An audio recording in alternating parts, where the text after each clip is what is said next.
ನಮಸ್ಕಾರ. ಇದು freedom complaint box. ನಾನು ವಸಂತ್. ಗಣಿನಾಡಲ್ಲಿ ಮುಂದುವರೆದಿದೆ ವಿದ್ಯಾರ್ಥಿಗಳ ಗೋಳಾಟ. ಯಾವ ವಿಚಾರಕ್ಕೆ ಅಂದರೆ ಸರಿಯಾದ ಸಾರಿಗೆ ವ್ಯವಸ್ಥೆ ಇಲ್ಲದ ಕಾರಣಕ್ಕೆ ವಿದ್ಯಾರ್ಥಿಗಳ ಗೋಳಾಟ ಇದು. ಸಮಯಕ್ಕೆ ತಕ್ಕಂತೆ ಅಥವಾ ಸಮಯಕ್ಕೆ ಸರಿಯಾಗಿ ವಿದ್ಯಾರ್ಥಿಗಳು ಶಾಲೆಗೆ ಅಥವಾ ಕಾಲೇಜಿಗೆ ಹೋಗದಂಥ ಒಂದು ಪರಿಸ್ಥಿತಿ ಬಸ್ನ ಅಭಾವದಿಂದ. ಇವತ್ತು ನಾವು 79ನೇ ವರ್ಷದ ಸ್ವಾತಂತ್ರ್ಯೋತ್ಸವದ ಸಂದರ್ಭದಲ್ಲಿದ್ದೀವಿ. ಈ ಸುವರ್ಣ ಸಂದರ್ಭದಲ್ಲಿ ನೋಡಿ, ಈ ವೇಳೆ ಕೂಡ ಅಥವಾ ಈಗ ಕೂಡ ಹಲವಾರು ಕಡೆಗಳಲ್ಲಿ ಗ್ರಾಮೀಣ ಭಾಗಗಳಲ್ಲಿ ಬಸ್ಗಳ ಸೌಲಭ್ಯನೇ ಇಲ್ಲ. ಶಿಕ್ಷಣಕ್ಕೋಸ್ಕರ ಕಾಯಬೇಕಾದಂಥ ಕೈಗಳು ಬಸ್ಗೋಸ್ಕರ ಕಾಯುವಂಥ ಒಂದು ಪರಿಸ್ಥಿತಿ ನಿರ್ಮಾಣ ಆಗಿರುವಂಥದ್ದು. ಓದೋದಕ್ಕೆ ಅಂತ ಹೊರಟ ಮಕ್ಕಳ ಕೈಗೆ ಬಸ್ ಭಾಗ್ಯ ಸಿಗ್ತಾ ಇಲ್ಲ. ವಿದ್ಯಾರ್ಥಿಗಳ ಭವಿಷ್ಯದೊಂದಿಗೆ ಸರ್ಕಾರ ಚೆಲ್ಲಾಟ ಆಡ್ತಾ ಇದೆ. ಕಲ್ಯಾಣ ಕರ್ನಾಟಕ ಭಾಗದ ಸ್ಟೋರಿ ಇದು. ಮತ್ತಷ್ಟು ಮಾಹಿತಿ ಕೊಡ್ತಾ ಹೋಗ್ತೀನಿ. ಇದೆ ಈ ಹೊತ್ತಿನ ವಿಶೇಷ ಫ್ರೀಡಮ್ ಕಂಪ್ಲೇಂಟ್ ಬಾಕ್ಸ್.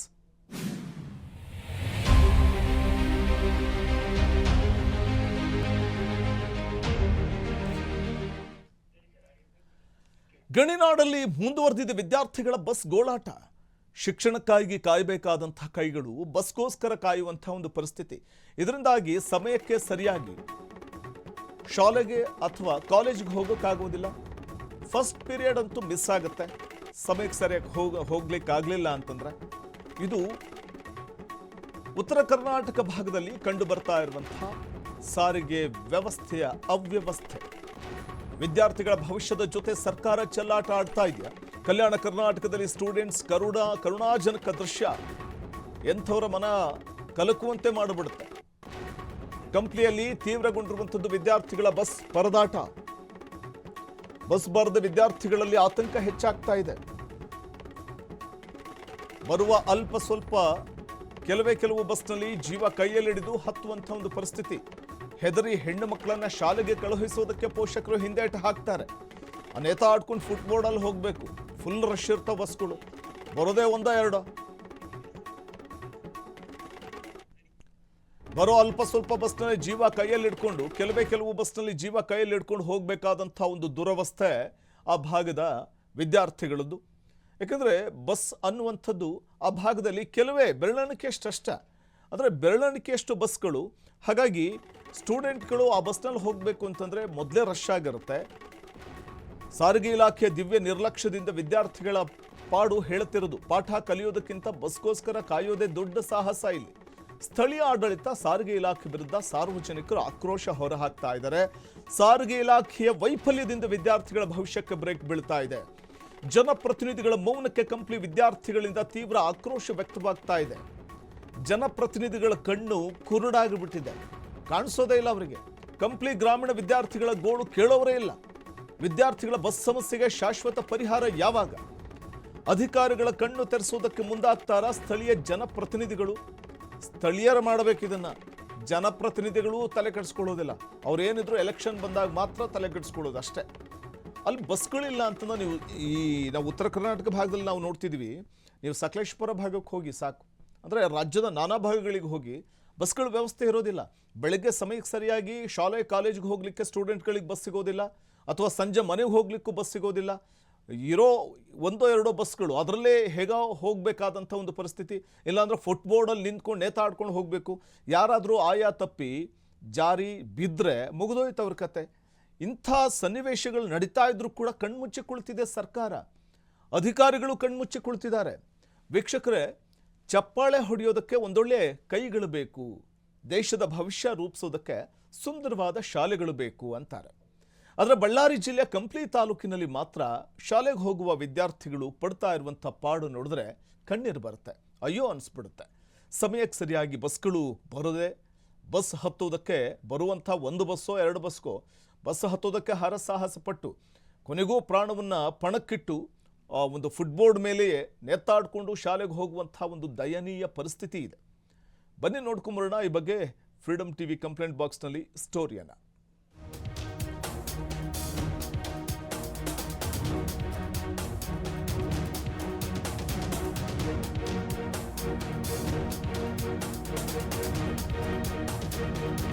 ಶಿಕ್ಷಣಕ್ಕಾಗಿ ಕಾತರದಿಂದ ಕಾಯುವ ಕೈ ಇಂದು ಬಸ್ಗಾಗಿ ರಸ್ತೆಯಲ್ಲಿ ಕಾಯುವಂತಾಗಿದೆ. ಹೌದು, ಶೈಕ್ಷಣಿಕವಾಗಿ ಈಗಾಗಲೇ ಹಿಂದುಳಿದಿರುವ ಕಲ್ಯಾಣ ಕರ್ನಾಟಕ ಭಾಗದಲ್ಲಿ ಬಸ್ಗಳಿಲ್ಲದೆ ವಿದ್ಯಾರ್ಥಿಗಳ ಭವಿಷ್ಯ ಹಳ್ಳಹಿಡಿಯುತ್ತಿದೆ. ಗಣಿ ಜಿಲ್ಲೆ ಬಳ್ಳಾರಿಯ ಕಂಪ್ಲಿ ತಾಲೂಕು ಸೇರಿದಂತೆ ವಿವಿಧ ಗ್ರಾಮೀಣ ಭಾಗಗಳಲ್ಲಿ ಸಮಯಕ್ಕೆ ಸರಿಯಾಗಿ ಬಸ್ಗಳು ಬಾರದೆ ಶಾಲಾ ಕಾಲೇಜು ವಿದ್ಯಾರ್ಥಿಗಳು ನಾನಾ ತಾಪತ್ರಯಗಳನ್ನು ಎದುರಿಸುವ ದುಸ್ಥಿತಿ ನಿರ್ಮಾಣವಾಗಿದೆ. ತಾಲೂಕು ಹಾಗೂ ಜಿಲ್ಲಾ ಕೇಂದ್ರಗಳಿಗೆ ತೆರಳಬೇಕಾದ ವಿದ್ಯಾರ್ಥಿಗಳು ನಿತ್ಯವೂ ಪರದಾಡುವಂತಾಗಿದೆ. ಕಂಪ್ಲಿ ಮತ್ತು ತಾಲೂಕಿನಾದಂತಹ ಗ್ರಾಮೀಣ ಪ್ರದೇಶಗಳ ಬಸ್ಸು ಸೌಲಭ್ಯವು ಭಾಳಷ್ಟು ಸಮಸ್ಯೆ ಆಗ್ತಿದೆ.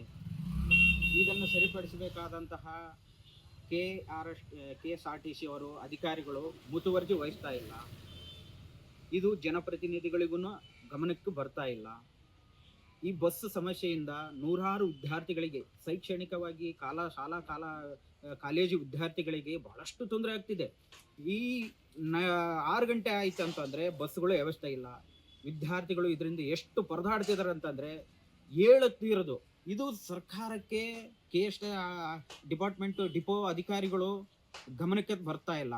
ಇದು ಬಂದ್ರು ಕೂಡ ಸರಿಪಡಿಸಂತಹ ಮುತುವರ್ಜಿ ವಹಿಸ್ತಾ ಇಲ್ಲ. ಬೇಜವಾಬ್ದಾರಿ ತೋರ್ತಿದ್ದಾರೆ. ಅವರು ಗಮನ ಹರಿಸಬೇಕಾದಂತಹ ಅವರು ನಿರ್ಲಕ್ಷ್ಯ ಧೋರಣೆ ತೋರ್ತಾರೆ. ವಿದ್ಯಾರ್ಥಿಗಳ ಸಮಸ್ಯೆ ಇವರಿಗೆ ಕಾಲು ಕಸ ರೀತಿ ನೋಡ್ತಾ ಇದ್ದಾರೆ.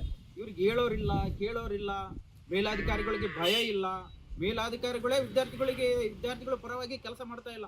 ಇದು ಹೀಗೆ ಆಗ್ಬೇಕಾದಂತಂದ್ರೆ ಸಮಸ್ಯೆ ಆಗ್ತಿದೆ. ಆದಷ್ಟು ಬೇಗನೆ ಜನಪ್ರತಿನಿಧಿಗಳು ವಿದ್ಯಾರ್ಥಿಗಳ ಸಮಸ್ಯೆಯನ್ನು ಬಸ್ ಸೌಲಭ್ಯವನ್ನು ಕನಿಷ್ಠವಾದರೂ ಬಸ್ ಸೌಲಭ್ಯ ಕಲ್ಪಿಸಬೇಕು.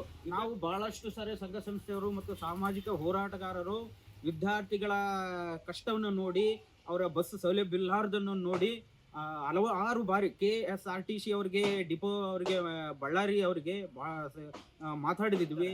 ಅವ್ರಿಗೆ ಸರಿಯಾದಂತಹ ಕ್ರಮ ಜರುಗಿಸುವಂತಹ ಮೇಲಾಧಿಕಾರಿಗಳು ಕಟ್ಟುನಿಟ್ಟಿನ ಆದೇಶವನ್ನು ಮಾಡ್ತಾ ಇಲ್ಲ. ಇವರಿಗೆ ಹೇಳೋರಿಲ್ಲ, ಕೇಳೋರಿಲ್ಲ ಅಧಿಕಾರಿಗಳಿಗೆ. ಇದು ಜಿಲ್ಲಾಧಿಕಾರಿಗಳೇ ಇದು ನೇರ ಪ್ರವೇಶಿಸಬೇಕು. ವಿದ್ಯಾರ್ಥಿಗಳ ಸಮಸ್ಯೆಯನ್ನು ಅವರೇ ದಿಟ್ಟವಾಗಿ ಆಲಿಸಬೇಕೆಂಬುದು ನಮ್ಮ ವಾದ ಆಗಿದೆ.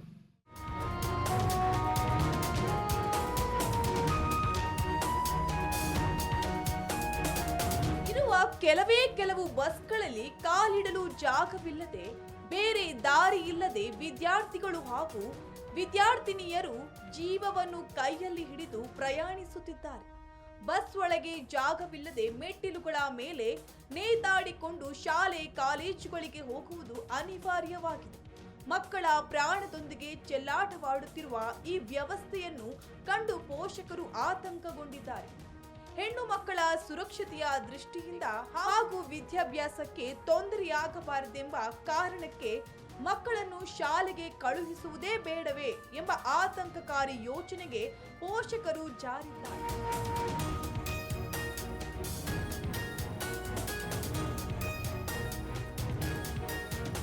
ಯಾವುದೇ ದೇಶದ ಪ್ರಗತಿ ಅಥವಾ ಅವನತಿ ಆ ದೇಶದ ಶಿಕ್ಷಣ ವ್ಯವಸ್ಥೆಯನ್ನು ಅವಲಂಬಿಸಿರುತ್ತವೆ ಎನ್ನುವುದು ಸತ್ಯ. ಆದರೆ ಸಾರಿಗೆ ಇಲಾಖೆಯ ನಿರ್ಲಕ್ಷ್ಯದಿಂದ ಕಂಪ್ಲಿ ತಾಲೂಕಿನ ವಿದ್ಯಾರ್ಥಿಗಳ ಜ್ಞಾನಾರ್ಜನೆಗೆ ಬ್ರೇಕ್ ಬೀಳುತ್ತಿರುವುದು ಮಾತ್ರ ಕಹಿ ಸತ್ಯ. ಇನ್ನು ಮುಂದೆಯಾದರೂ ಸಂಬಂಧಪಟ್ಟ ಅಧಿಕಾರಿಗಳು ಎಚ್ಚೆತ್ತುಕೊಂಡು ವಿದ್ಯಾರ್ಥಿಗಳ ಸಂಚಾರಕ್ಕೆ ವಿಶೇಷ ಬಸ್ ವ್ಯವಸ್ಥೆಯನ್ನು ಕಲ್ಪಿಸಿಕೊಡುತ್ತಾರಾ ಅಥವಾ ವಿದ್ಯಾರ್ಥಿಗಳ ಭವಿಷ್ಯ ಕತ್ತಲಲ್ಲಿಯೇ ಉಳಿಯುತ್ತಾ? ಕಾಲವೇ ಉತ್ತರಿಸಬೇಕಿದೆ. Chennakeshava, Kampli, freedom TV, Ballari. ಕಂಪ್ಲಿ ಭಾಗದಲ್ಲಿ ಕಂಡುಬರುವಂತಹ ಒಂದು ದುಸ್ಥಿತಿ, ವಿದ್ಯಾರ್ಥಿಗಳ ಪರದಾಟದ ಒಂದು ಪರಿಸ್ಥಿತಿ ನಾವೀಗ ನೋಡ್ತಾ ಇದ್ದೀವಿ. ಬೆಳಗ್ಗೆ ಸುಮಾರು 8-8ವರೆಗೆಲ್ಲ ಕಾಲೇಜ್ ಇರುತ್ತೆ, ಅಥವಾ ಶಾಲೆಗೆ ಬೇಗ ಹೋಗಬೇಕು, ಅಥವಾ ಟ್ಯೂಷನ್ಗೆ ಹೋಗುವಂಥವ್ರು ಬೇಗ ಹೋಗಬೇಕಾಗತ್ತೆ. ಆದರೆ ಬಸ್ಗಳು ಇಲ್ಲದೆ ಇರೋ 1-2 ಬೆರಳೆಣಿಕೆಯಷ್ಟು ಬಸ್ಗಳಲ್ಲೇ ಹೋಗಬೇಕು. ಆ ಬಸ್ ಏನಾದರೂ ಮಿಸ್ ಆಯಿತು ಅಂತಂದರೆ ಮುಗಿದೋಯ್ತು ಕತೆ. ಯಾರ್ದಾದ್ರೂ ಬೈಕ್ ಏನಾದರೂ ಕೈ ಹೊಡ್ಡಿ ಆ ಬೈಕಲ್ಲಿ ಕೂತ್ಕೊಂಡು ಹೋಗಬೇಕು ಅಂಥ ಒಂದು ಅನಿವಾರ್ಯ ಪರಿಸ್ಥಿತಿ, ಅಥವಾ ಯಾವುದಾದ್ರೂ ಒಂದು ವೆಹಿಕಲ್ ಬಂದರೆ ಅದರಲ್ಲಿ ಹೋಗಬೇಕಾದಂಥ ಪರಿಸ್ಥಿತಿ. ಆದರೆ ಬಸ್ ಅನ್ನುವಂಥದ್ದು ಕೇವಲ ಬೆರಳೆಣಿಕೆಯಷ್ಟು. ಆ ಬಸ್ ಮಿಸ್ ಆದರೆ ಮುಗಿದೋಯ್ತು, ಅವತ್ತು ಕಾಲೇಜು ಮಿಸ್ಸು ಅಥವಾ ಶಾಲೆನೇ ಮಿಸ್ ಆದಂತೆ. ಸೊ ಸಮಯಕ್ಕೆ ಸರಿಯಾಗಿ ಹೋಗ್ಲಿಕ್ಕೆ ಆಗೋದಿಲ್ಲ, ಮೊದಲ ಪೀರಿಯಡ್ ಅಂತೂ ಮಿಸ್ ಆಗಿ ಹೋಗ್ಬಿಡುತ್ತೆ. ಸೊ ಹಾಗಾಗಿ ಮಕ್ಕಳು ಇರೋ ಬಸ್ಗಳಲ್ಲೇ ಹೇಗೋ ರಶ್ ಆಗಿದ್ರು ಕೂಡ ಆ ಬಸ್ನಲ್ಲೇ ಹೋಗಬೇಕಾದಂಥ ಒಂದು ಪರಿಸ್ಥಿತಿ, ಅಥವಾ ಈ ಫುಟ್ಬೋರ್ಡ್ನಲ್ಲಿ ನೇತಾಡ್ಕೊಂಡು ಹೋಗಬೇಕಾದಂಥ ಒಂದು ಪರಿಸ್ಥಿತಿ. ಆ ಫುಟ್ಬೋರ್ಡಲ್ಲಿ ನಿಂತ್ಕೊಂಡಿದ್ದಾಗ ಏನಾದರೂ ಮಿಸ್ ಆಗಿ ಕೈ ಸ್ಲಿಪ್ ಆಯಿತು ಅಂತಂದರೆ ಹೋಗ್ತಿದ್ದಂಥ ಬಸ್ನಲ್ಲಿ ಕೆಳಗೆ ಬಿದ್ದರೆ ಪರಿಸ್ಥಿತಿ ಏನಾಗಬೇಡ ವಿದ್ಯಾರ್ಥಿಗಳದ್ದು. ಇದು ಅಲ್ಲಿನ ಒಂದು ಬಳ್ಳಾರಿಯ ಕಂಪ್ಲಿಯ ಒಂದು ದುಸ್ಥಿತಿ. ಸಾರಿಗೆಯ ಒಂದು ವ್ಯವಸ್ಥೆ ಹೇಗಿದೆ ಅನ್ನೋದಕ್ಕೆ ಇದು ಒಂದು ರೀತಿ ವ್ಯವಸ್ಥೆಯ ಒಂದು ಕೈಗನ್ನಡಿಯಾಗಿದೆ ಈ ದೃಶ್ಯಾವಳಿಗಳು. ಮತ್ತಷ್ಟು ಮಾಹಿತಿ ಪಡೆಯೋಣ ನಮ್ಮ ಪ್ರತಿನಿಧಿ ಚನ್ನಕೇಶವ್ ಅವರಿಂದ. ಚನ್ನಕೇಶವ್, ಈ ಬಳ್ಳಾರಿಯ ಕಂಪ್ಲಿ ಭಾಗದಲ್ಲಿ ಈ ಸಾರಿಗೆ ವ್ಯವಸ್ಥೆ ಅನ್ನುವಂಥದ್ದು ಯಾವ ಪರಿಯಾಗಿ ಆ ವಿದ್ಯಾರ್ಥಿಗಳನ್ನು ಇನ್ನಿಲ್ಲದೆ ಕಾಡ್ತಾ ಇರುವಂಥದ್ದು, ಅಲ್ಲಿನ ಅವ್ಯವಸ್ಥೆ? ಯಾಕಂದರೆ ವಿದ್ಯಾರ್ಥಿಗಳು ಸಮಯಕ್ಕೆ ಸರಿಯಾಗಿ ಹೋಗಲಿಕ್ಕೆ, ಶಾಲೆಗೆ ಹೋಗ್ಲಿಕ್ಕೆ ಆಗೋದಿಲ್ಲ, ಕಾಲೇಜ್ಗೆ ಹೋಗ್ಲಿಕ್ಕೆ ಆಗೋದಿಲ್ಲ, ಟ್ಯೂಷನ್ ಇದ್ದರೆ ಟ್ಯೂಷನ್ಗೂ ಕೂಡ ಹೋಗ್ಲಿಕ್ಕೆ ಆಗೋದಿಲ್ಲ ಅನ್ನುವಂಥ ಪರಿಸ್ಥಿತಿ. ಸೊ ಯಾವ ರೀತಿ ಆಕ್ರೋಶ ಆ ಭಾಗದ ಜನರದ್ದು ಅಂತ ಅಂತಿದೆ. ನಿಜಕ್ಕೂ ಸ್ವಲ್ಪ ಸರ್ಕಾರಕ್ಕೆ ನಾಚಿಕೆ ಪಡೋ ಕೆಲಸ ಆಗಿದೆ. ಯಾಕಂದ್ರೆ KSRTC ಬಸ್ ಪ್ರತಿನಿತ್ಯ ಈ ಕಂಪ್ಲಿಯಿಂದ ಬಸ್ಗಳು ಸಂಚರಿಸುವ ಬಸ್ಗಳು ಬೆಳಿಗ್ಗೆ 7 ಗಂಟೆಗೆ ವಿದ್ಯಾರ್ಥಿಗಳು ಬರ್ತಾರೆ, 7 ಗಂಟೆಗೆ ಬಸ್ಸು ಹಾಗಾಗಿ ಬಳ್ಳಾರಿ, ದೊರೋಜಿ, ಮೆಟ್ರಿ, ಕುರುಗೋಡು ಭಾಗದಲ್ಲಿ, ಸುತ್ತಮುತ್ತ ಭಾಗದಲ್ಲಿ ಬಸ್ಗಳು ಸಂಚಾರಗಳು ಸ್ಥಗಿತಗೊಂಡಿದ್ದಾವೆ. ಈ ಏನು ಅಧಿಕಾರಿಗಳು ನಾವು ಪ್ರಶ್ನೆ ಮಾಡಿದಾಗ, ವಿದ್ಯಾರ್ಥಿಗಳು ಪ್ರಶ್ನೆ ಮಾಡಿದ್ರೆ 1-2 ದಿನ ಬಸ್ಗಳು ಆ ರೂಟಿಗೆ ಸಂಚರಿಸ್ತಾರೆ. ಆಮೇಲೆ 2 ದಿನ ಏನು ಅದೇ ರಾಗ ಅದೇ ಹಾಡಾಗ್ತದೆ. ಏನ್ KSRTCಗೆ ಎಷ್ಟು ವಿದ್ಯಾರ್ಥಿಗಳು ಇಷ್ಟು ಸಂಘಟನೆಯವರು ಅರ್ಜಿ ಕೊಟ್ಟರು ಕೂಡ ಅಧಿಕಾರಿಗಳು ನಿರ್ಲಕ್ಷ್ಯನ ವಹಿಸ್ತಾ ಇದ್ದಾರೆ. ಬಸ್ಗಳು ನಾವು ಕೇಳಿದಾಗೆ ಬಿಡ್ತೀವಿ, ಯಾಕಮ್ಮ ನಿಮ್ ಊರಿಗೆ ಬರುತ್ತೆ ಬಸ್ ಅಂತ ಅಲ್ಲಿನ KSRTC ನಿಯಂತ್ರಣ ಅಧಿಕಾರಿಗಳು ಹಾಗೂ ಡಿಪೋ ಮ್ಯಾನೇಜರ್ ಮಲ್ಲೇಶ್ವರ ಆಗಿ ಕೇಳಿದ್ರೆ, ನಾವು ಬಿಟ್ಟಿದೀವಿ ನಿಮ್ ರೂಟಿಗೆ ಬಸ್ಗಳು, ಯಾಕೆ ನಿಮ್ ಬಸ್ಗಳು ಬರ್ತವೆ ಅಂತ ಅಲ್ಲಿನ KSRTC ನಿಯಂತ್ರಣ ಅಧಿಕಾರಿಗಳು ಉಡಾಪೆ ಪ್ರಶ್ನೆ ಕೊಟ್ಟು ಆ ಮಕ್ಕಳಿಗೆ ತರಳಿಸ್ತಾರೆ. ಬರುತ್ತೆ ಬಸ್ಸು ಬರುತ್ತೆ ಅಂತ ಹೇಳ್ತಾರೆ. ಚನ್ನಕೇಶವ್, ಮತ್ತೆ ನಿಮ್ಮನ್ನ ಸಂಪರ್ಕಿಸ್ತೀನಿ, ಹಾಗೆ ಲೈನಲ್ಲಿರಿ. ಹೋರಾಟಗಾರರು ಒಬ್ರು ನಮ್ಮ ಜೊತೆ ದೂರವಾಣಿ ಸಂಪರ್ಕದಲ್ಲಿದ್ದಾರೆ. ಸರ್ ನಮಸ್ತೆ. ಹೇಳಿ ಸರ್. ಸರ್, ಅಲ್ಲಿ ಸಾರಿಗೆ ವ್ಯವಸ್ಥೆ ಹೇಗಿದೆ ಸರ್? ಯಾಕಂದ್ರೆ ಮಕ್ಕಳಿಗೆ ಶಾಲೆಗೆ ಸಮಯಕ್ಕೆ ಸರಿಯಾಗಿ ಹೋಗ್ಲಿಕ್ಕೂ ಕೂಡ ಬಸ್ಗಳ ವ್ಯವಸ್ಥೆ ಇಲ್ಲ ಅಂತ. ಸರ್, ಬೆಳಿಗ್ಗೆ ಮಿನಿಮಮ್ 7ರಿಂದ 10 ಗಂಟೆವರೆಗೂ ಯಾವುದೇ ಬಸ್ ವ್ಯವಸ್ಥೆ ಸರಿಯಾಗಿಲ್ಲ. ಒಂದ್ ವೇಳೆ ಬಸ್ ಬರ್ತಾವ ಅಂದ್ರೆ ಕೂಡ ವಯಾ ಬುಕ್ಸಾರ್ ಮೇಲೆ ಹೋಗ್ಯಾವ. ಎಲ್ಲ ದಾಖಲಾತಿ ನಮ್ಮ ಹತ್ರ ಅದಾವ, ಕಂಪ್ಲೇಂಟ್ ಕೊಟ್ಟಿದೀವಿ, ಹೋರಾಟ ಮಾಡ್ತಾನೆ ಇದೀವಿ. ಈ ಕಡೆ ಗಮನ ಹರಿಸ್ತಾ ಇಲ್ಲ ಸರ್, ಯಾರು ಗಮನ ಹರಿಸ್ತಾ ಇಲ್ಲ. ಪಾಪ ವಿದ್ಯಾರ್ಥಿಗಳಿಗಂತ ಬಹಳ ತೊಂದರೆ, ಕೆಲಸಗಾರರಿಗೂ ತೊಂದರೆ. ನಂಬ್ಕೊಂಡು ಯಾವ್ದನ್ನ ಕೇಸು ಅಂತ ವಿಚಾರಕ್ಕೆ ಹೋಗ್ಬೇಕಂದ್ರೆ ನಾವು 10 ಗಂಟೆ ಕೇಸ್ ಇದ್ರೆ ಬೆಳಗ್ಗೆ ಮುಂಚೆ 4 ಗಂಟೆ ಬಸ್ ಹತ್ಬೇಕು. ಆ ಪರಿಸ್ಥಿತಿ ಬರ್ತಿದೆ, ಇಲ್ಲ ಗಾಡಿ ತಗೊಂಡು ಹೋಗ್ಬೇಕು. ಆ ಪರಿಸ್ಥಿತಿ ನಾವು ನೋಡ್ತಾನೆ ಇದ್ದೀನಿ, ಅನುಭವಿಸ್ತಾನೆ ಇದ್ದೀನಿ, ಹೋರಾಟ ಮಾಡ್ತಾನೆ ಇದ್ದೀನಿ. ಅಲ್ಲ ಸರ್ ಪಂಪಾಪತಿ ಅವರೇ, ಈಗ ಮೊದಲೇ ಈ ಗ್ಯಾರಂಟಿ ಯೋಜನೆಯಿಂದಾಗಿ, ಶಕ್ತಿ ಯೋಜನೆಯಿಂದಾಗಿ ಬಸ್ಗಳು ಮಹಿಳೆಯರಿಂದನೇ ತುಂಬಿರ್ತವೆ. ಆದ್ರೆ ವಿದ್ಯಾರ್ಥಿಗಳ ಪಾಡೇನು ಅಂತ ಬಸ್ಗಳು ರಶ್ ಆಗದೆ ಹೆಚ್ಚಾಗಿ ಇವತ್ತಿನ ದಿನಮಾನದಲ್ಲಿ ನಾವು ನೋಡ್ತಿರೋದು ಹೆಚ್ಚಾಗಿ ಮಹಿಳೆಯರೇ ಇರ್ತಾರೆ. ತಪ್ಪು ಅಂತ ಹೇಳ್ತಿಲ್ಲ, ಆದ್ರೆ ವಿದ್ಯಾರ್ಥಿಗಳಿಗೆ ಬಸ್ಗಳ ವ್ಯವಸ್ಥೆನೇ ಇಲ್ಲ ಅಂತಂದ್ರೆ ಅವ್ರ ಪಾಡೇನು ಅಂತ ನಾನು ಅದನ್ನೇ ಹೇಳ್ತಾರೆ ಸರ್. ಇದು ಮೂಲ ಕಾರಣ ಏನು ಅಂದ್ರೆ, ಯಾವಾಗ ಶಕ್ತಿ ಯೋಜನೆ ತಕ್ಷಣ ಈಗ ಅವ್ರು ಏನ್ ಮಾಡ್ತಾರ, ಮಿನಿಮಮ್ ಸೀಟ್ ಇರೋದಕ್ಕಿಂತ 54 ಸೀಟ್ ಬಿಟ್ಟು 80 ಸೀಟ್ ಹಾಕ್ತಾರೆ. ಆ 84 ಸೀಟ್ ಅವ್ರು ಮ್ಯಾನೇಜ್ ಮಾಡಾಕ ಅವ್ರಿಗೆಲ್ಲ ಟಿಕೆಟ್ ಕೊಡೋದು ಅವ್ರಿಗೂ ತೊಂದರೆ. ಈ ಎಲ್ಲಾ ಸಮಸ್ಯೆ ಒಳಗೆ ಬಸ್ ಬರೋ 1 ತಾಸು ಬರೋ 2.5 ತಾಸು ಹೆಚ್ಚಿಗೆ ಬರ್ತಾವ ವಿದ್ಯಾರ್ಥಿಗಳಿಗೆ. ಓಕೆ, ನಾನು ಮಾತಾಡ್ತೀನಿ ನಿಮ್ ಜೊತೆ. ಡಿಪೋ ಮ್ಯಾನೇಜರ್, ಕಂಪ್ನಿಯ ಡಿಪೋ ಮ್ಯಾನೇಜರ್ ನಮ್ಮ ಜೊತೆ ಇದ್ದಾರೆ, ತಿರುಮಲೇಶ್ವರ್ ಅವರು. ಸರ್ ನಮಸ್ತೆ. ಸರ್ ನಮಸ್ತೆ ಸರ್. ಸರ್, ಕಂಪ್ಲಿ ಭಾಗದಲ್ಲಿ ವಿದ್ಯಾರ್ಥಿಗಳು ಸಮಯಕ್ಕೆ ಸರಿಯಾಗಿ ಕಾಲೇಜು ಅಥವಾ ಶಾಲೆಗೆ ಹೋಗದಂಥ ಒಂದು ಪರಿಸ್ಥಿತಿ. ಕಾರಣ ಇಷ್ಟೇ, ಬಸ್ಗಳ ವ್ಯವಸ್ಥೆನೇ ಇಲ್ವಂತಲ್ಲ ಸರ್ ಅಲ್ಲಿ? ತಾವು ಗಮನ ಹರಿಸ್ಬೇಕಿತ್ತಲ್ಲ ಅಲ್ಲಿ ಅಂತ. ಸರ್, ಕಂಪ್ಲಿ ಸೆಕ್ಟರ್ನಾಗನೆ ಸಪರೇಟ್ ಗಾಡಿಗಳು ಮಾಡಿ ಟೈಮ್ ಸರಿಗೆ ಅರೇಂಜ್ ಮಾಡಿ ಕಾರ್ಯಾಚರಣೆ ಮಾಡ್ತಾ ಇದೀವಿ ಸರ್. ಹಂಗೇನ ಸಮಸ್ಯೆ ಆದ್ರೆ ನಂದು 24 hours ಆನ್ ಇರ್ತದೆ, ನನ್ ಗಮನಕ್ಕೆ ತಂದ್ರೆ ಹಿಂದೆಲೆ ಟೈಮ್ ಸರಿಗೆ ವ್ಯವಸ್ಥೆ ಮಾಡ್ತದೆ ಸರ್. ಎಲ್ಲ ಸೆಕ್ಟರ್ನಾಗ ಗಾಡಿ ಇದಾವ್ ಸರ್. ಈಗ ಅಲ್ಲಿ ಕಂಟ್ರೋಲರ್ಗೆ ಹೋದ್ರೆ ಅಥವಾ ಬಸ್ ನಿಲ್ದಾಣಕ್ಕೆ ಹೋದ್ರೆ ತಮ್ಗೆ ಮಾಹಿತಿ ಸಂಪೂರ್ಣ ಗೊತ್ತಾಗ್ತದೆ. ಈಗ ತಿರುಮಲೇಶ್ ಅವರೇ, ಹಾಗೆ ಲೈನ್ ಅಲ್ಲಿರಿ. ಪಂಪಾಪತಿ ಅವರೇ ನೋಡಿ, ನಮ್ಮ ಡಿಪೋ ಮ್ಯಾನೇಜರ್ ಇದ್ದಾರೆ, ಮಾತಾಡಿ ಸರ್. ಸರ್ ನಮಸ್ಕಾರ ಸರ್. ಸರ್ ನಮಸ್ಕಾರ. ಯಾವ ಊರಿಗೆ ಬಸ್ ಬೇಕಾಗಿತ್ತು ಸರ್? ಸರ್ ನಮಸ್ಕಾರ, ನಾನು ಪಂಪಾಪತಿ ಕಂಪ್ಲಿ ಅಂತ. ಸರ್ ಗೊತ್ತಾಯ್ತು ಸರ್, ನಮಸ್ಕಾರ ಸರ್. ನಾನು ಪ್ರತಿ ಒಂದು ವಿಡಿಯೋ ಮಾಡ್ತೀನಿ. ನಾನು ಯಾವಾಗ ನನಗೆ ಕಾಲ್ ಮಾಡಿದ್ರೆ ನಿಮ್ಗೆ ಏನಾರ ಬಸ್ ತೊಂದರೆ ಆಗಿದೆ ಸರ್? ಸರ್ ನಾನು ಬಸ್ ವ್ಯವಸ್ಥೆ ಕರೆಕ್ಟ್ ಇದೆ ಅಲ್ಲ ಸರ್? ಎಲ್ಲ ಶೆಡ್ಲು ಕಾರ್ಯಾಚರಣೆ ಟೈಮ್ ಸರಿಗೆ ಆಗ್ತಾ ಇದೆ ಸರ್. ಈಗ ನಾನು ಹಂಗ ನೇರ ಹೇಳಕ್ ಇಷ್ಟಪಡಲ್ಲ ಸರ್. ನಾನು ಅದಲ್ಲ ಸರ್, ನಿಮಗೆ ದಾಖಲೆಗಳ ಸಮೇತ ಕೊಡ್ತೀನಿ. ಕುರುಗೋಡ್ನಲ್ಲಿ 186 ಗಾಡಿ ಬಸ್ ಸ್ಟಾಂಡ್ ನಿಂದ ಡಿಪಾರ್ಚರ್ಸ್ ಆಗ್ತಾ ಇದೆ. ಕಂಪ್ನಿಯಲ್ಲಿ ಪ್ರತಿದಿನ 368 ಗಾಡಿ ಡಿಪಾರ್ಚರ್ಸ್ ಆಗ್ತಾ ಇದೆ. ಇಲ್ಲಿಕ್ಕಿನ್ನ 2 ಪಟ್ಟು ಗಾಡಿ ಕಾರ್ಯಾಚರಣೆ ಆಗ್ತಾ ಇದೆ. ಈಗ ಪಂಪಪತಿ ಅವರೇ ಅಂತ ಯಾವ ತರ ಹೇಳ್ತದ್ರಿ? ಪಂಪಪತಿ ಅವರೇ, ತಿರುಮಲೇಶ್ ಸರ್ ಒಂದೇ ನಿಮಿಷ. ಪಂಪಪತಿ ಅವರೇ, ನೀವು ಯಾವ ರೂಟಲ್ಲಿ ಹೋಗುವಂತ ಬಸ್ಗಳ ಬಗ್ಗೆ ಮಾತಾಡ್ತಿದ್ದೀರಿ? ಯಾವ ರೂಟ್ ಬೇಕು ಹೇಳ್ರಿ, ಅದು ಹೇಳ್ತೀನಿ ನಿಮ್ಗೆ ಟೈಮ್. ಸರ್ ಹೊಸಪೇಟೆ ರೂಟ್ ಬೆಳಗ್ಗೆ ಬಹಳ ಪ್ರಾಬ್ಲಮ್ ಸರ್ ಹೊಸಪೇಟೆ ರೂಟು ಮೊದ್ಲು ಒಂದೇ ಹುಬ್ಳಿ ಇತ್ತು, ಈಗ 2 ಹುಬ್ಳಿ ಮಾಡಿವಿ. ಅದು ಗಂಗಾವತಿ ಮೇಲೆ ಇದ್ದಿದ್ದನ್ನ ಹೊಸಪೇಟೆಗೆ ಅಲಾಟ್ ಮಾಡೀನಿ. ಮತ್ತೆ ನಿಮಗೆ ಬೆಳಗ್ಗೆ 6 ಗಂಟೆಗೆ ಒಂದು, 7:30 ಒಂದು, ನಮ್ದು 7:39-40 ರೂಟ್ ಕಾರ್ಯಾಚರಣೆಗೆ ಹೋಗ್ತತೆ. ಮುದ್ದಾಪುರದವ್ರಿಗೆ ತೊಂದರೆ ಆಗಬಾರ್ದಂತ ವಯ ಮುದ್ದಾಪುರ ಮೇಲೆ ಬಿಟ್ಟಿವಿ. ಸರ್ ನಾನೊಂದು ಮಾಹಿತಿ ತಗೊಂತೀನಿ ಸರ್, ನಾನು ಹಂಗೆಲ್ಲ ಮಾತಾಡಕ್ಕೆ ಇಷ್ಟಪಡಲ್ಲ. ತಗೋರಿ, ಮಾಹಿತಿ ತಗೊಂಡು ಸಂಪೂರ್ಣ ತಗೊಂಡು ಕೇಳ್ರಿ. ಆಮೇಲೆ ನೀವು ಅಲ್ಲಿ ಬಸ್ ಸ್ಟ್ಯಾಂಡಿಗೆ ಬಂದು ನಮಗೆ ಫೋನು ಕಂಟ್ರೋಲರ್ ಕೂಡ ಹಚ್ಕೊಟ್ರೆ ನಿಮ್ಗೆ ಯಾವ ಟೈಮಿಗೆ ಬಸ್ ಬೇಕು ಅದನ್ನು ವ್ಯವಸ್ಥೆ ಮಾಡಿ ಕೊಡ್ತೀನಿ. ಆಯ್ತು ಸರ್, ನೀವು ನಂಗೆ ಕೊಟ್ಟಿದ್ದಕ್ಕಾಗಿ ಧನ್ಯವಾದಗಳು ನಿಮಗೆ. ಹ್ಞೂ ಸರ್. ಸರ್ ಇನ್ನ ಒಂದು ವ್ಯವಸ್ಥೆ ನಿಮ್ಗೆ ಏನೋ ಇಂಥ ಟೈಮಿಗೆ ಬಸ್ ಬೇಕಂತ ಹೇಳ್ರಿ, ಇಂತಲ್ಲಿ ಬೇಕಂತ ಹೇಳ್ರಿ, ಇಮಿಡಿಯೇಟ್ಲಿ ವ್ಯವಸ್ಥೆ ಮಾಡಿ ಕೊಡ್ತೀನಿ ರೀ. ಸರ್ ಇನ್ನೂ ಒಂದು ಸರ್, ಆಕ್ಚುಲಿ ಬಳ್ಳಾರಿಗೆ ನೈಟು ಸಾಯಂಕಾಲ 7ರಿಂದ ದರೋಜಿ ಮೇಲೆ ಯಾವ ಬಸ್ ಇಲ್ಲ ಬಾಗಲಕೋಟೆ. ಅದನ್ನೇ ನೀವು ಮಾಹಿತಿ ಕೊಟ್ರಿ, ನಾನು ನಿಮಗೆ ಇಮಿಡಿಯೇಟ್ಲಿ ವ್ಯವಸ್ಥೆ ಮಾಡಿ ಕೊಡ್ತೇವೆ. ಇರೋ ಬಸ್ ಟೈಮಿಂಗ್ ಕೊಡ್ತೀವಿ, ಜೊತೆಗೆ ವ್ಯವಸ್ಥೆನೂ ಮಾಡ್ತೀವಿ. ಪಂಪಪತಿ ಅವರೇ, ಡಿಪೋ ಮ್ಯಾನೇಜರ್ ತಿರುಮಲೇಶ್ವರ್ ಅವರಿಗೆ ಮಾಹಿತಿ ಕೊಟ್ರೆ, ಸಂಜೆ ವೇಳೆ ಏನ್ ಬಸ್ಸುಗಳ ವ್ಯವಸ್ಥೆ ಇಲ್ಲ ಅಂತ ಹೇಳಿದ್ರಲ್ಲ, ನೀವು ಮಾಹಿತಿ ಕೊಟ್ರೆ ಖಂಡಿತವಾಗ್ಲೂ ಅವ್ರು ಸ್ಪಂದಿಸ್ತೀವಿ ಅಂತ ಹೇಳ್ತಾ ಇದ್ದಾರೆ, ಇಲ್ಲ ಅಂತ ಹೇಳ್ತಾ ಇಲ್ಲ. ಸರ್ ತಮ್ಗೆ ನಮ್ಮ ಮನವಿ, ಈಗ ಕುರುಗೋಡು ತಾಲೂಕಿನಲ್ಲಿ 180 ವೆಹಿಕಲ್ ಒಂದು ದಿನಕ್ಕೆ ಬಸ್ ಸ್ಟ್ಯಾಂಡ್ ನಿಂದ ಹೊರಗೆ ಹೋಗ್ತಾವ ಸರ್. ಓಕೆ. ಕುರುಗೋಡು ತಾಲೂಕಿನಲ್ಲಿ ಅದೇ ಸೇಮ್ ಹಪ್ಪಳಿ ಜವಳಿ ತಾಲೂಕಿದ್ದಂಗೆ ಕಂಪ್ಲಿ ತಾಲೂಕಿನಲ್ಲಿ 368 ಗಾಡಿ ಹೊರಗಡ್ಡಾಡ್ತದ ಸರ್. ಈ MLA ಸಾಹೇಬ್ರು ಬಂದ್ಮೇಲೆ ನಾನು ಈಗ ಬಂದು 1 ವರ್ಷ ಆಯ್ತು ಸರ್. 10 ಗಾಡಿ ಹೊಸ ಓಪನ್ ಮಾಡಿಸ್ಯಾರ ಸರ್ ಅಲ್ಲಿಂದ. ಮತ್ತೆ ಹೊಸ ಮಲ್ಕೆಂಬರಕ ನಾನ್ AC ಸ್ಲೀಪರ್ ಸರ್, ಅಮೋಘ ವರ್ಷ. ಮೊನ್ನೆ ರೀಸೆಂಟ್ ಆಗಿ 15 ದಿನ ಆಯ್ತು ಸರ್ ಪ್ರಾರಂಭ ಮಾಡಿ. ಎಲ್ಲಾ ವ್ಯವಸ್ಥೆನೂ ಮಾಡ್ಯಾರ ಸರ್. ಯಾವ್ದನ್ನ ಒಂದು ಗಾಡಿ ಇಲ್ಲ ಅಂದ್ರೂ ಬಿಡಲ್ಲ ಸರ್.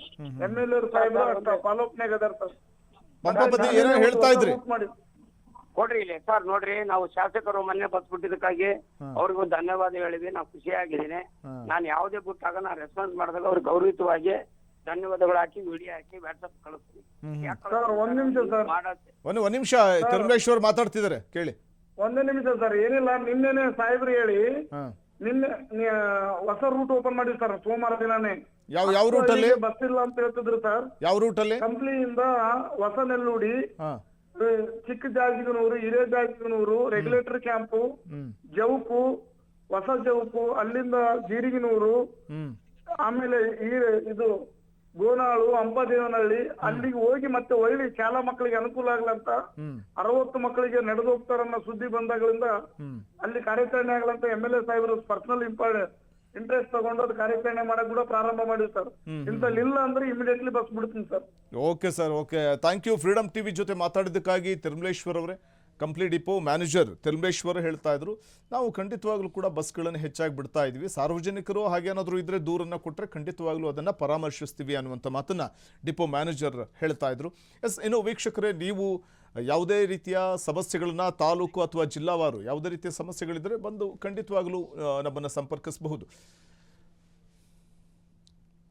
ಯಾಕಂದರೆ ಸಾಮಾನ್ಯವಾಗಿ ಈ ಬಳ್ಳಾರಿಯ ಕಂಪ್ಲಿ ಭಾಗದಲ್ಲಿ ಬಸ್ಗಳ ವ್ಯವಸ್ಥೆ ಅನ್ನುವಂಥದ್ದು ತೀರಾ ಕಮ್ಮಿ ಅನ್ನುವಂಥ ಮಾತು ಕೇಳಿ ಬರ್ತಾ ಇತ್ತು. ಅದಕ್ಕೆ ಸಂಬಂಧಪಟ್ಟಂತೆ ಡಿಪೋ ಮ್ಯಾನೇಜರ್ ಮಾತಾಡ್ತಾ ಇದ್ರು, ಇಲ್ಲ ಸರ್ ಬಸ್ಗಳನ್ನು ಹೆಚ್ಚುವರಿಯಾಗಿ ಬಿಟ್ಟಿದ್ವಿ, ಮಕ್ಕಳಿಗೆ ತೊಂದರೆ ಆಗಬಾರ್ದು, ಶಾಲಾ ಮಕ್ಕಳಿಗೆ ಅಂತ. ಈ ಶಕ್ತಿ ಯೋಜನೆಯಿಂದಾಗಿ ಹೆಚ್ಚಾಗಿ ಪ್ರಯಾಣಿಕರು ಪ್ರಯಾಣ ಮಾಡ್ತಾರೆ, ಮಹಿಳಾ ಪ್ರಯಾಣಿಕರು ಹೆಚ್ಚಾಗಿ ಪ್ರಯಾಣ ಮಾಡ್ತಾರೆ ಅನ್ನುವಂಥದ್ದು ಒಂದು ಕಡೆ ಒತ್ತಟ್ಟಿಗೆ ಇಟ್ಟು ನೋಡೋಣ. ಸೊ ಮತ್ತು ವಿದ್ಯಾರ್ಥಿಗಳಿಗೆ ತೊಂದರೆ ಆಗಬಾರ್ದು ಅನ್ನುವಂಥ ಕಾರಣಕ್ಕೆ ಬಸ್ಗಳನ್ನು ಕೂಡ ಹೆಚ್ಚುವರಿಯಾಗಿ ನಾವು ಬಿಟ್ಟಿದ್ದೀವಿ.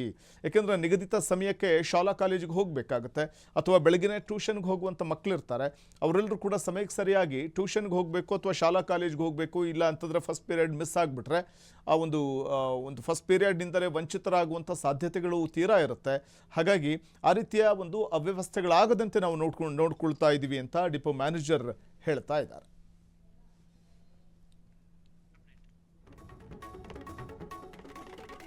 ಫ್ರೀಡಮ್ ಟಿವಿಯ ವರದಿಗೆ ಕಂಪ್ಲಿ ಬಸ್ ಡಿಪೋ ಮ್ಯಾನೇಜರ್ ಸ್ಪಂದಿಸಿದ್ದಾರೆ.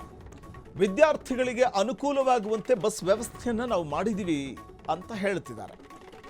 ಅವರು ಹೇಳಿದ ಸಮಯಕ್ಕೆ ಬಸ್ ಬಿಡೋದಾಗಿ ಪ್ರತಿಕ್ರಿಯೆ ಕೊಟ್ಟಿದ್ದು. ಫ್ರೀಡಂ ಟಿವಿ ಕಂಪ್ಲೇಂಟ್ ಬಾಕ್ಸ್ ವರದಿಗೆ ಕಂಪ್ಲೀಟ್ ಡಿಪೋ ಮ್ಯಾನೇಜರ್ ತಿರುಮಲೇಶ್ವರ್ ಸ್ಪಂದಿಸಿದ್ದಾರೆ. ತಿರುಮಲೇಶ್ವರ್ ಕಂಪ್ಲೀಟ್ ಬಸ್ ಡಿಪೋ ಮ್ಯಾನೇಜರ್ ಸೂಕ್ತವಾಗಿ ಸ್ಪಂದಿಸಿದ್ದಾರೆ.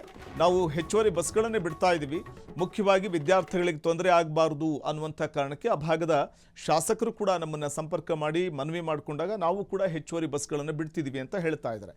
ಇನ್ನು ವೀಕ್ಷಕರೇ, ಜಿಲ್ಲೆ ಅಥವಾ ತಾಲೂಕು ಅಥವಾ ಒಂದು ಪಟ್ಟಣ ಪ್ರದೇಶದಲ್ಲಿ ಅಥವಾ ಹಳ್ಳಿಗಳಲ್ಲಿ ಏನೇ ಸಮಸ್ಯೆ ಇದ್ದರೆ ಆ ಸಮಸ್ಯೆಗೆ ಪರಿಹಾರವನ್ನು ನೀಡುವಂಥ ಒಂದು ಪ್ರಾಮಾಣಿಕ ಪ್ರಯತ್ನವನ್ನು ನಾವು ಮಾಡ್ತೀವಿ. ಆ ಸಮಸ್ಯೆ ಏನೇ ಇದ್ರೂ ಕೂಡ ಸಾಕ್ಷ್ಯ ಸಮೇತ ನಮಗೆ ವಾಟ್ಸಪ್ ಮಾಡಿದ್ರೆ ಖಂಡಿತವಾಗ್ಲೂ ನಿಮ್ಮ ಸಮಸ್ಯೆಗೆ ನಾವು ಸ್ಪಂದಿಸ್ತೀವಿ. ವಾಟ್ಸಪ್ ನಂಬರನ್ನು ನೋಟ್ ಮಾಡ್ಕೊಳ್ಳಿ, 9686651049. ನೀವು ವಾಟ್ಸಪ್ ಮಾಡ್ಬೋದು ಸಾಕ್ಷ್ಯ ಸಮೇತ ನಿಮ್ಮ ಸಮಸ್ಯೆ ಏನಿದೆ ಅನ್ನುವಂಥದ್ದನ್ನು. ಅಥವಾ ಕಚೇರಿಗೆ ಭೇಟಿ ಕೊಡೋದಾದರೆ ಬ್ಲಿಂಕ್ ಆಗ್ತಾ ಇರುವಂಥ ಈ ಅಡ್ರೆಸ್ಸನ್ನು ನೋಟ್ ಮಾಡ್ಕೊಳ್ಳಿ. ಫ್ರೀಡಂ ಟಿವಿ, ನಂಬರ್ 71/1, 6ನೇ ಮಹಡಿ, ಬ್ರಿಗೇಡ್ ಪ್ಲಾಜಾ, ಎಸ್ಎ ರಸ್ತೆ, ಆನಂದರಾವ್ ಸರ್ಕಲ್ ಹತ್ತಿರ, ಗಾಂಧಿನಗರ, ಬೆಂಗಳೂರು 560009.